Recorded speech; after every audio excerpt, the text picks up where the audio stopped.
Hello students, कैसे हैं आप सब। आशा करती हूँ आप अच्छे होंगे और अच्छे से अपनी पढ़ाई कर रहे होंगे। मैं मोनिका रावत आपका स्वागत करती हूँ आईसीटी वर्चुअल क्लासरूम देहरादून। बच्चों, आज हम क्लास 6 का जो आपका सब्जेक्ट है साइंस, उसका chapter motion and the measurement of distances को कंटिन्यू करेंगे। तो बच्चों, लास्ट लेक्चर में हमने इस चैप्टर के कुछ क्वेश्चंस देखे थे। आज हम इस चैप्टर के आगे के जो क्वेश्चंस हैं उन्हें कंटिन्यू करेंगे। तो हमारा जो आज का पहला क्वेश्चन है वो आपका ये है, why would you not like to use a measuring tape made of an elastic material like rubber to measure distances? What would be some of the problems you would meet in telling someone about a distance you measure with such a tape? यानी आपसे ये कहा गया है कि जो आपका measuring tape है जो कि इलास्टिक का बना होता है, किसका बना होता है? इलास्टिक मटेरियल, जैसे आपका रबड़ होता है, इसका बना होता है। तो आप इसका यूज क्यों नहीं करते हो डिस्टेंस को, यानी दूरी को नापने के लिए? अगर इसमें कोई प्रॉब्लम होती है तो आपको बताना है कि वो कौन सी प्रॉब्लम है जो कि आप इस तरीके के जो टेप होते हैं उनके द्वारा आप फेस करें। तो अगर हम बात करें हमारे मेजरिंग टेप की, ठीक है, जो आपका मेजरिंग टेप होता है वो आपका कैसा है? इलास्टिक का बना है, यानी स्ट्रेचेबल है। क्या है? स्ट्रेचेबल है। तो जब भी हम इस मेजरिंग टेप, यानी जो आपके पास टेप है जिससे आप दूरी को माप रहे हैं, उसको जब भी आप खोलेंगे और मेजर करेंगे, मापेंगे, तो आप ये देखेंगे कि जो आपका टेप है, जो आपका मेजरिंग टेप है, वो अगर इलास्टिक का बना है, यानी ऐसे मटेरियल का बना है जो कि इलास्टिक है, तो वो मेजरिंग करते हुए खिंच जाए, जिस कारण आपके जो एरर है वो आ सकती है आपके रीडिंग में।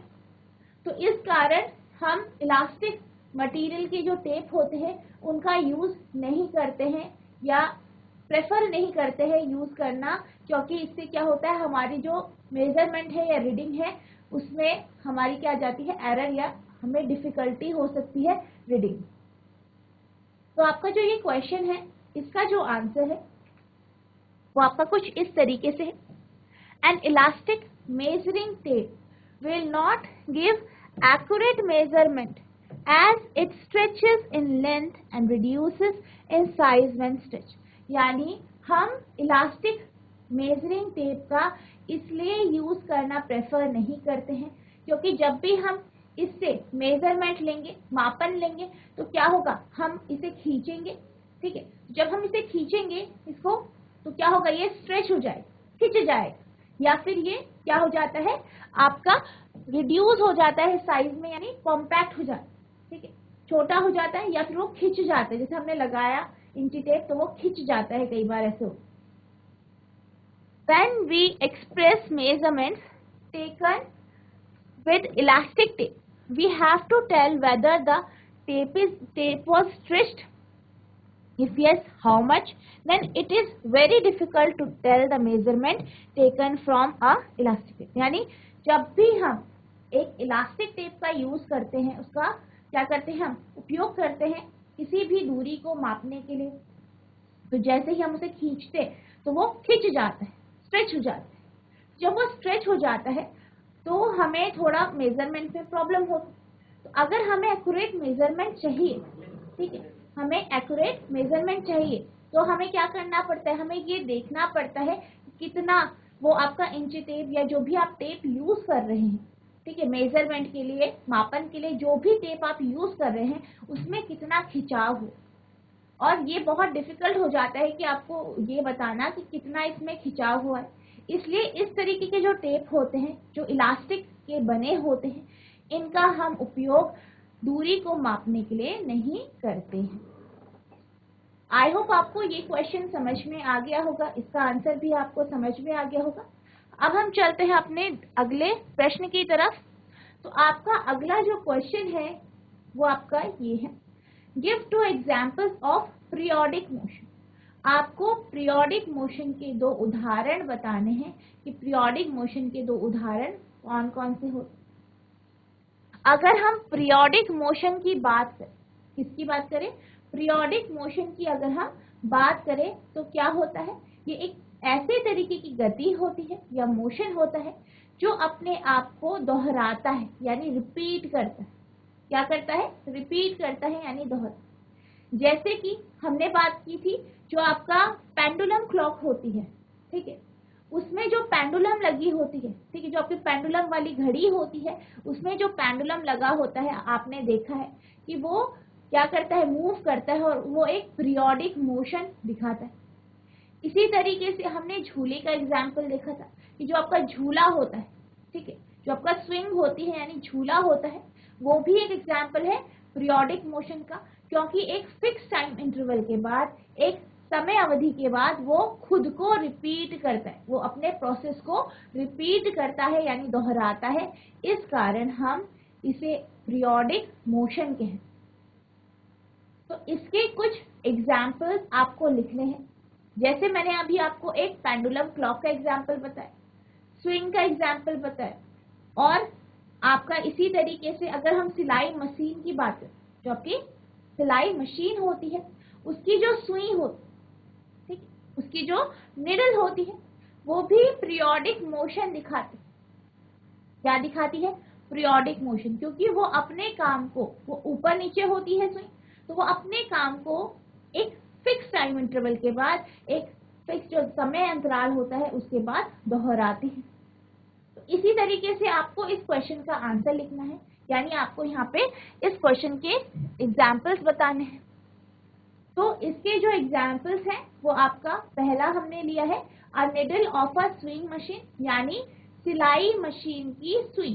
किसकी सुई, आपकी जो सिलाई मशीन होती है, स्विंग मशीन होती है, उसकी सुई यानी उसकी निडल। दूसरा है आपका पेंडुलम, जो आपका पेंडुलम क्लॉक जो होती है, पेंडुलम वाली घड़ी होती है, उसका जो पेंडुलम होता है वो। तो ये आपके इसके कुछ उदाहरण हैं। अब हम चलते हैं अपने अगले क्वेश्चन की तरफ। तो हमारा जो अगला प्रश्न है या क्वेश्चन है वो आपका ये है, choose the correct option in the following question, यानी आपको इस क्वेश्चन में सही उत्तर बताना है कि इस क्वेश्चन का जो सही ऑप्शन है वो कौन सा होगा, सही विकल्प कौन सा हो। पहला आपका क्वेश्चन है which is standard unit of measurement, ठीक है, यानी आपको बताना है कि मापन की मात्रक जो है, मानक मात्रक कौन सा, स्टैंडर्ड यानी मानक, यानी जो आपका मेजरमेंट है उसका मानक मात्रक कौन सा है, मापन का मानक मात्रक कौन सा है, आपको ये बताना है, ठीक है, यानी स्टैंडर्ड यूनिट ऑफ मेजर। तो अगर सबसे पहले हम ये समझ लेते हैं कि आपका स्टैंडर्ड यूनिट ऑफ मेजरमेंट होता क्या है, ये एक ऐसी यूनिट है या ऐसा मात्रक है जो हम बहुत या वर्ल्ड वाइड हम जिसका यूज कर सकते हैं, हर जगह जिसका यूज होता है, हर जगह जिसकी क्वांटिटी बराबर हो, तो वो आपके क्या होते हैं, मानक मात्रक या स्टैंडर्ड यूनिट हो। तो इसके जो है ऑप्शंस आपके पास ये हैं, अंगुल यानी फिंगर, ठीक है, यानी जो आपकी फिंगर्स होती है, फिंगर से जो नापते हैं, पहला आपका ऑप्शन ये है। दूसरा है मुट्ठी, फिस्ट, यानी जो आपकी मुट्ठी होती है वो। थर्ड है आपका स्टेप, ठीक है, थर्ड क्या है, स्टेप है। और जो आपका फोर्थ है वो है आपका इंच। तो पहला है आपका अंगुल यानी फिंगर, दूसरा है मुट्ठी जिसे आप फिस्ट कहते हैं इंग्लिश में, नेक्स्ट है स्टेप, और फिर है आपका इंच। अगर हम मानक मात्रक की बात करें इनमें, तो हम कह सकते हैं कि जो आपका अंगुल है यानी फिंगर है और मुट्ठी है, तो ये आपके हाथ के ऊपर निर्भर करता है, इसकी जो मेजरमेंट है, इसका जो मापन है। तो हमने ये पढ़ा है कि हर एक व्यक्ति से दूसरे व्यक्ति की तरफ अगर हम देखें तो हर एक व्यक्ति, सबका मतलब क्या होता है, साइज डिफरेंट होता है, सबके हाथों का, बॉडी के जो पार्ट्स होते हैं, शरीर के जितने भी भाग हैं, सबका जो साइज होता है, ठीक है, वो अलग अलग होता है। कैसा होता है, अलग अलग होता है। तो हम ये कह सकते हैं कि जो आपकी अंगुल है और अगर मुट्ठी की बात करें तो क्या होता है, हर एक व्यक्ति का हाथ उसके बॉडी स्ट्रक्चर के अकॉर्डिंग अलग अलग होता है। यानी जो लंबा आदमी होगा उसका हाथ बड़ा हो सकता है, जो छोटा आदमी है उसका हाथ छोटा हो सकता है। तो अगर हम इससे मेजरमेंट करेंगे तो वेरिएशंस आएंगे, यानी भिन्नताएं आएंगी। उसी तरीके से अगर हम स्टेप्स की बात करें तो यहाँ पे हम फुट स्टेप्स की बात कर रहे हैं, यानी जब हम चलते हैं तो जो हमारे स्टेप्स पड़ते हैं उनकी हम बात करें। तो जिस तरीके से सबके हाथों का वेरिएशन होता है, यानी एक व्यक्ति से दूसरे व्यक्ति को अगर हम देखें सबके हाथों का साइज अलग अलग होता है। इसी तरीके से अगर हम स्टेप्स की बात करते हैं, फुट स्टेप्स की, तो इनका भी साइज अलग अलग होता है। तो यानी ये जो 3 ऑप्शन है इनको हम मानक मात्रक के तौर पे नहीं लेते हैं, क्योंकि इसमें क्या होती है, भिन्नताएं होती। वहीं अगर हम इंच की बात करें, किसकी बात करें, इंच की बात करें, तो जो आपका इंच होता है वो एक स्टैंडर्ड यूनिट है, यानी मानक मात्रक है मापन का, यानी मेजरमेंट का। तो आपका जो ये क्वेश्चन है इसका जो आपका आंसर होगा वो आपका ऑप्शन डी यानी इंच होगा।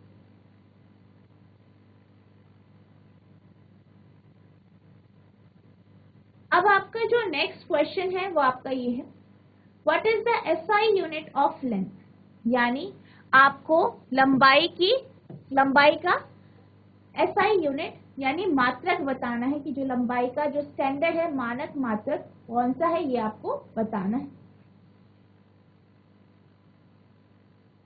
तो इस केस में या इस क्वेश्चन में आपको लेंथ यानी लंबाई के बारे में पूछा गया। तो इसके लिए जो आपके ऑप्शंस दिए गए हैं वो आपके कुछ इस तरीके से हैं। पहला है मीटर, पहला क्या है, मीटर। नेक्स्ट है आपका सेंटीमीटर, नेक्स्ट है सेंटीमीटर। थर्ड है आपका किलोमीटर, और फोर्थ है आपका ऑल ऑफ दिस।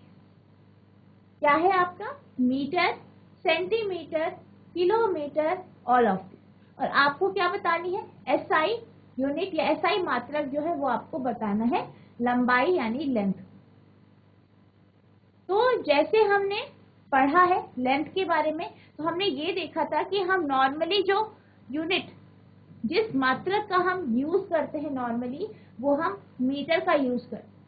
अगर हम सेंटीमीटर की बात करें तो जो सेंटीमीटर होता है वो आपकी मीटर से एक छोटी यूनिट है, और किलोमीटर आपकी मीटर से बड़ी है। लेकिन इन तीनों का हम उपयोग करते हैं एज अ स्टैंडर्ड यूनिट।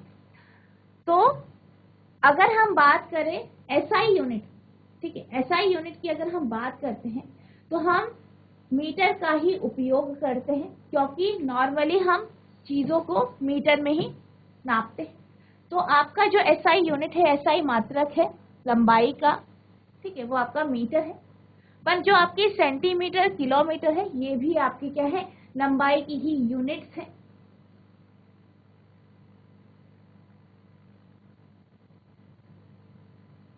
तो अब आपका अगला क्वेश्चन जो है वो आपका ये है, 15 सेंटीमीटर आर इक्वल टू, यानी 15 सेंटीमीटर किसके बराबर होता है, ये आपसे पूछा गया है। तो इसमें आपके पास ऑप्शन है 150 मिलीमीटर, 15 मिलीमीटर, 1.5 मिलीमीटर या 0.15 मिलीमीटर। तो आपसे ये पूछा गया है कि 15 सेंटीमीटर इनमें से किस विकल्प के बराबर हो। अगर हम सेंटीमीटर को मिलीमीटर में बदलते हैं तो हम ये जानते हैं कि 1 सेंटीमीटर आपका बराबर होता है 10 मिलीमीटर के, ठीक है, 1 सेंटीमीटर आपके 10 मिलीमीटर के बराबर हो। यानी अगर हम 15 सेंटीमीटर की बात करें तो हम 15 को इससे मल्टीप्लाई कर देंगे, यानी आपका जो आंसर आएगा वो आपका 150 मिलीमीटर यानी 150 मिलीमीटर है। यानी जो आपका ये क्वेश्चन है इसका जो आंसर होगा वो आपका ऑप्शन ए होगा, यानी 150 मिलीमीटर यानी 150 मिलीमीटर। आई होप आपको ये क्वेश्चन समझ में आ गया होगा। अब आपका जो नेक्स्ट क्वेश्चन है वो आपका ये है, which is a correct relationship. आपको बताना है इनमें से कौन सा जो रिलेशनशिप है यानी जो संबंध है वो बिल्कुल सही। पहला आपका ऑप्शन है 1 मीटर बराबर 100 सेंटीमीटर। नेक्स्ट है 1 सेंटीमीटर बराबर 100 मिलीमीटर। नेक्स्ट है आपका थर्ड सी जो है वो आपका है 1 किलोमीटर बराबर 100 मीटर। और डी जो है वो आपका है ऑल ऑफ दी। ठीक है, ये आपके पास ऑप्शंस दिए गए हैं। तो सबसे पहले हम ये देख लेते हैं, हम ये रिवाइज कर लेते हैं कि इन यूनिट्स को हम किस तरीके से कन्वर्ट करते हैं। तो अगर हम बात करें, हम नॉर्मली मिलीमीटर को सबसे छोटी यूनिट लेते हैं।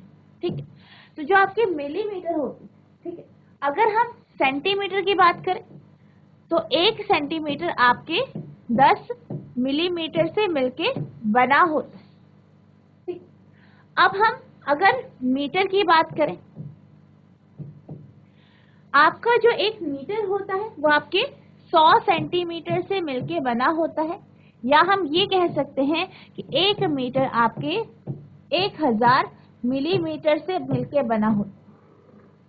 ठीक है, ये हमने बात की मिलीमीटर की, जब हमने से जो है मिलीमीटर का और मीटर का रिलेशनशिप। अब हम बात करते हैं किलोमीटर की। अगर हम किलोमीटर की बात करें तो आपका 1 किलोमीटर 1000 मीटर के बराबर होता है। या हम ये भी कह सकते हैं 1 किलोमीटर आपका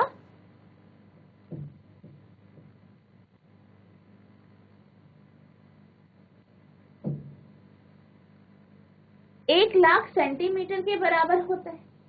ठीक है, तो इस तरीके से हम इन्हें कन्वर्ट कर सकते हैं। ठीक है, एक यूनिट को दूसरी यूनिट में, तो ये इस तरीके से इसका रिलेशनशिप होता है।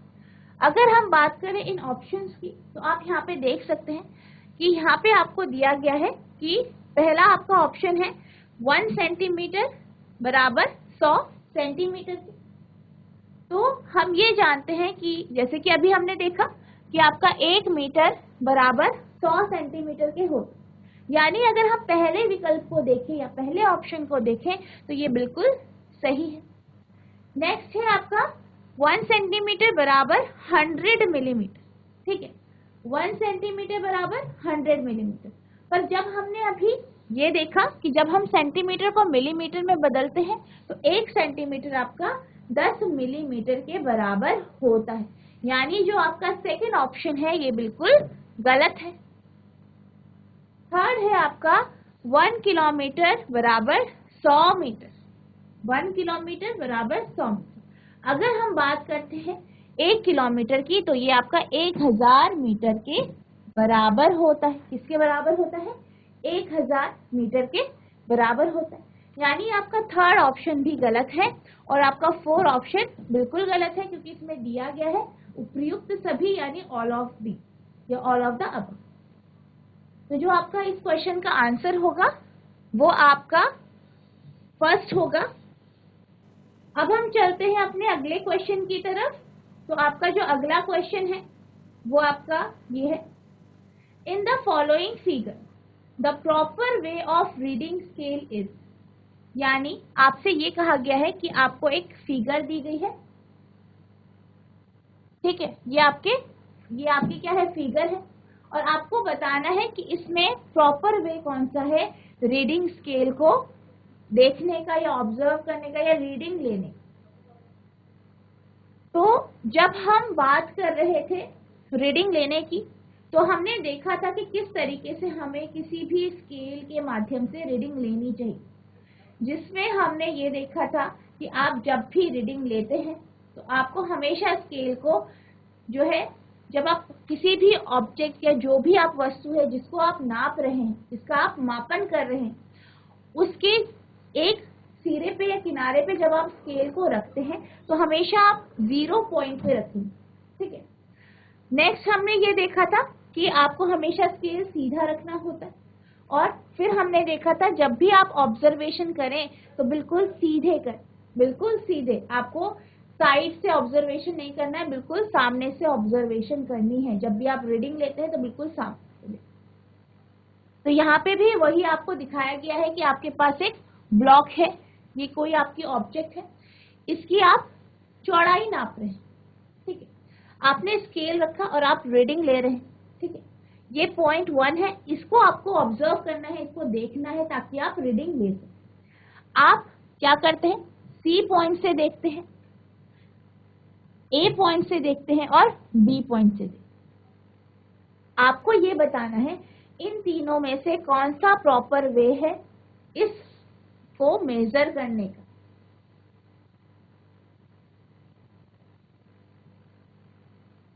आपके जो ऑप्शन है वो आपके ये है, ऑप्शन ए सी, यानी ये आपका जो है ये आपका सी ऑप्शन, जो आपका ए है ऑप्शन है। बी का ऑप्शन, बी का जो है आंसर वो आपका बी है, ये आपका ऑप्शन बी है। और जो सी है इसका आपका ए है,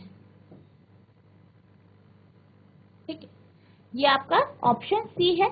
और जो आपको डी ऑप्शन दिया गया है वो बोल रहा है आप कोई सा भी वे चूज कर सकते हो इस मेजरमेंट को लेने के।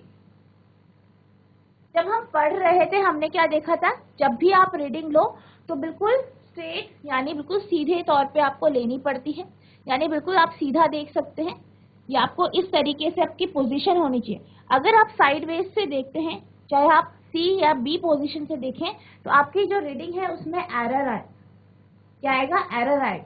तो इसलिए आपको जब भी रीडिंग लेनी है तो इसके बिल्कुल सीधे यानी ऊपर बिल्कुल परपेंडिकुलर आपको देखना है, साइड से नहीं देखना है, क्योंकि जब आप एंगल से देखते हैं तो आपकी जो ऑब्जर्वेशन है उसमें एरर आए, यानी जो आपकी रीडिंग है उसमें क्या आ जाएगी, गलती आ जाएगी। तो यानी आपका जो ये क्वेश्चन है इसका जो आंसर होगा वो आपका ऑप्शन सी होगा, जिसका आंसर क्या है, आपका ए है, यानी सिचुएशन ए है।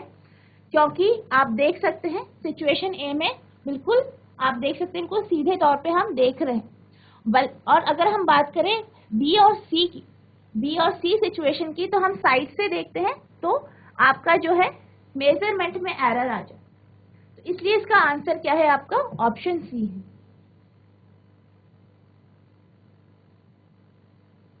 अब आपका जो नेक्स्ट क्वेश्चन है वो आपका ये है, an example of rectilinear motion, यानी सरल रेखीय गति का जो आपका उदाहरण है वो आपको बताना है, यानी जिसमें आप स्ट्रेट लाइन पाथ की बात।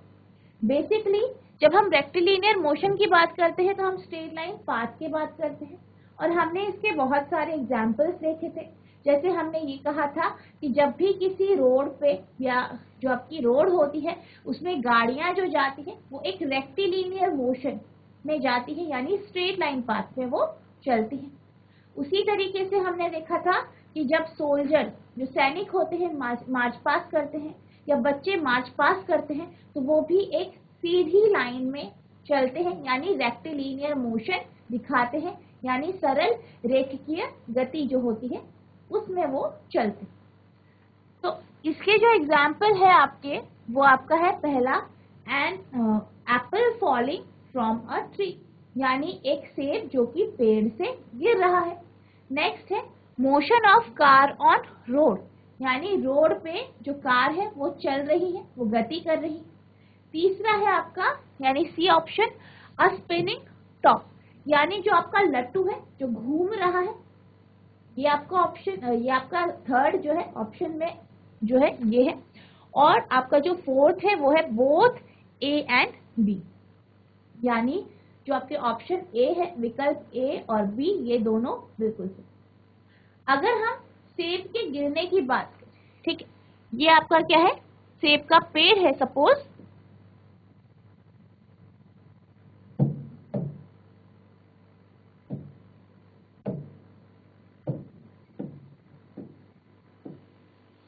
ये आपका क्या है, सेब का पेड़ है और इस पे आपका क्या है, एप्पल है, और ये एप्पल यहाँ पे लगा है और ये नीचे गिर जा, ये सेब नीचे गिरता है, तो ये आप जानते हैं गुरुत्वाकर्षण बल यानी ग्रेविटेशनल फोर्स या ग्रेविटी की वजह से ये फल नीचे गिरता है, तो ये इस तरीके से नीचे गिरेगा। तो आप देख सकते हैं जब ये फल पेड़ से नीचे गिरेगा तो ये एक सीधे या स्ट्रेट लाइन पाथ में या रेक्टिलिनियर मोशन में, या आप कह सकते हैं बिल्कुल सीधा ये नीचे गिर, यानी ये आपका रेक्टिलिनियर मोशन का एग्जाम्पल है। ऑप्शन है आपका क्या है, रेक्टिलिनियर मोशन का एग्जाम्पल। अब हम बात करते हैं सेकंड ऑप्शन की, जो है motion of car on road, यानी एक रोड है, ठीक है, ये आपकी रोड है और यहाँ पे आपकी क्या है, कार जा रही,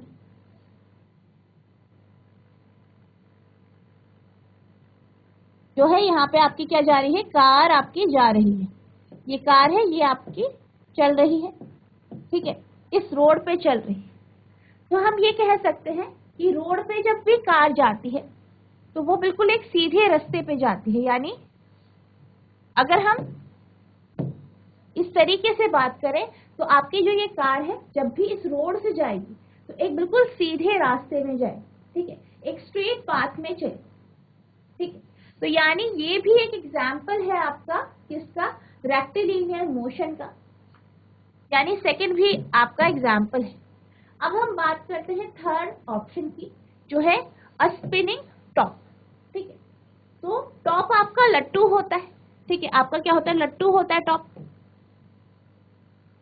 इस तरीके से कुछ होता है ये तब। तो जब आपका लट्टू घूमता है, ठीक है, जब लट्टू आपका स्पिन करता है, घूमता है, तो आपने देखा होगा कि ये इस तरीके से घूमता है, यानी ये अपने एक्सिस में रोटेट करता है, अपने अक्ष में घूर्णन करता है। तो बेसिकली जो आपका लट्टू होता है वो घूर्णन करता है या रोटेशनल मोशन आपको दिखा, यानी जो आपका ऑप्शन सी है वो आपका इसका आंसर नहीं है, यानी जो इस क्वेश्चन का जो आंसर होगा वो आपका ऑप्शन डी होगा, ऑप्शन डी होगा, जिसका आंसर क्या है, बोथ ए एंड बी। तो ये आपका क्या है, आंसर है।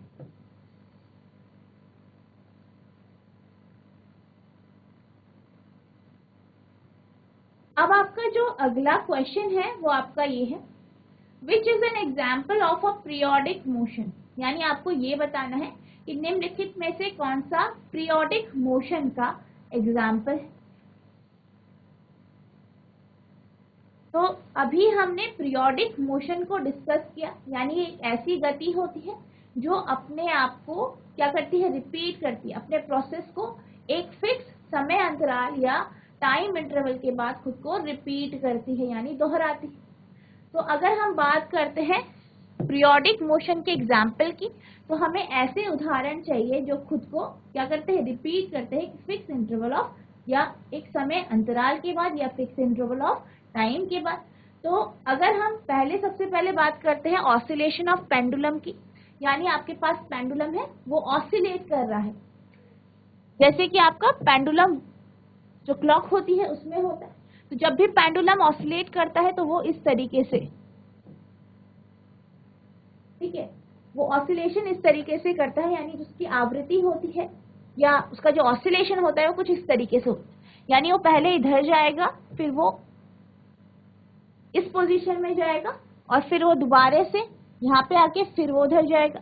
यानी ये क्या कर रहा है, जो आपका पेंडुलम है ये खुद को एक फिक्स इंटरवल के टाइम के बाद अपनी जो प्रोसेस है उसे रिपीट कर रहा है, यानी दोहरा।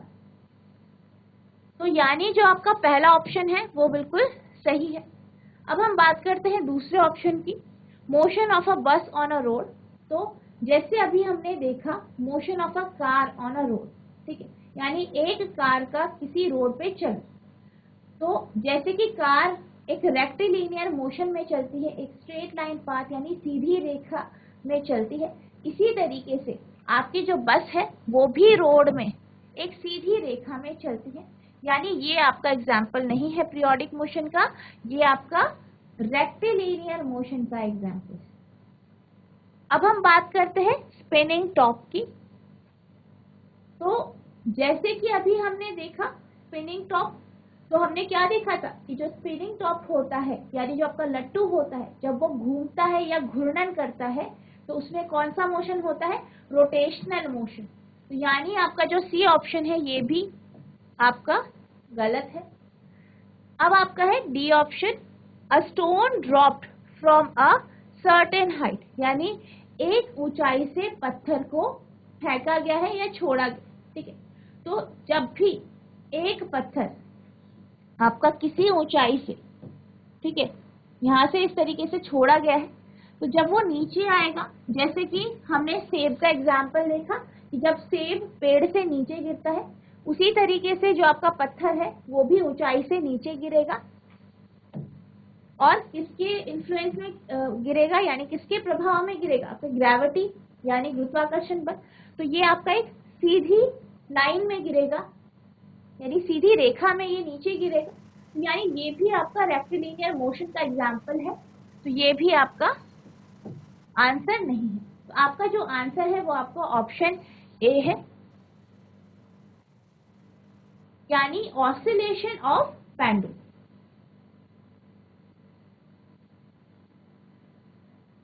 अब आपका जो नेक्स्ट क्वेश्चन है वो आपका ये है, what kind of motion is executed by a pendulum of a wall clock, यानी जो आपकी दीवार घड़ी होती है उसका जो पेंडुलम होता है वो किस तरीके की गति करता है, ये आपसे पूछा गया है। जो आपकी दीवार घड़ी होती है उसपे जो पेंडुलम लगा होता है वो किस तरीके की गति करता है, ये आपसे पूछा है, यानी किस प्रकार की वो गति करता है। तो इसके जो है आपके ऑप्शंस हैं, पहला है ऑसिलेटरी मोशन, दूसरा है वाइब्रेटरी मोशन, तीसरा है सर्कुलर मोशन और डी है लीनियर मोशन। ऑसिलेटरी मोशन की बात करते हैं तो ऑसिलेटरी मोशन वो मोशन होता है जो एक समय अंतराल के बाद खुद को रिपीट यानी दोहराता है, ठीक है, रिपीट करता है यानी दोहरा। बी है आपका वाइब्रेटरी मोशन, यानी जो आपका कंपन होता है, जो कंपन की वजह से होता है। जैसे कि अगर हम बात करें जो आपकी तबला होता है, जब हम तबले को या ड्रम को, उसकी जो ऊपर झिल्ली लगी होती है, ठीक है, उसको जब हम क्या करते हैं, पीटते हैं हाथ से, तो वो वाइब्रेट होता है, उसपे क्या होता है, वाइब्रेटरी मोशन होता है।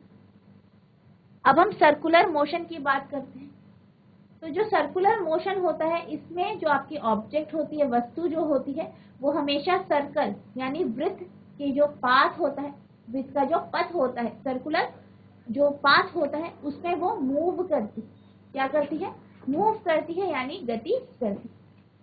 अब आपका जो ऑप्शन डी है वो है लीनियर मोशन। लीनियर मोशन का मतलब यानी सीधी लाइन पे जब भी कोई वस्तु सीधी रेखा में चलती है तो हम कह सकते हैं कि वो वस्तु लीनियर मोशन में है। तो ये आपके जो है ऑप्शंस हैं और आपसे पूछा गया है कि जो आपकी दीवार घड़ी होती उस पे जो पेंडुलम लगा होता है, तो हम ये जानते हैं कि जो दीवार घड़ी का पेंडुलम होता है, जैसे कि अभी हमने डिस्कस किया, वो अपनी प्रोसेस को यानी वो क्या करता है, एक फिक्स इंटरवल ऑफ टाइम के बाद यानी एक समय अंतराल के बाद खुद की जो प्रोसेस है, जो उसका काम है उसे रिपीट करता है, ठीक है, रिपीट करता है। तो यानी जो आपका ये क्वेश्चन है इसका जो आंसर होगा आपका वो आपका ऑप्शन ए होगा, जिसे हम ऑसिलेटरी मोशन कहते हैं, या इसको हम पीरियोडिक मोशन भी कहते हैं, ठीक है, क्योंकि ये फिक्स टाइम पीरियड के बाद क्या करता है, खुद को रिपीट कर।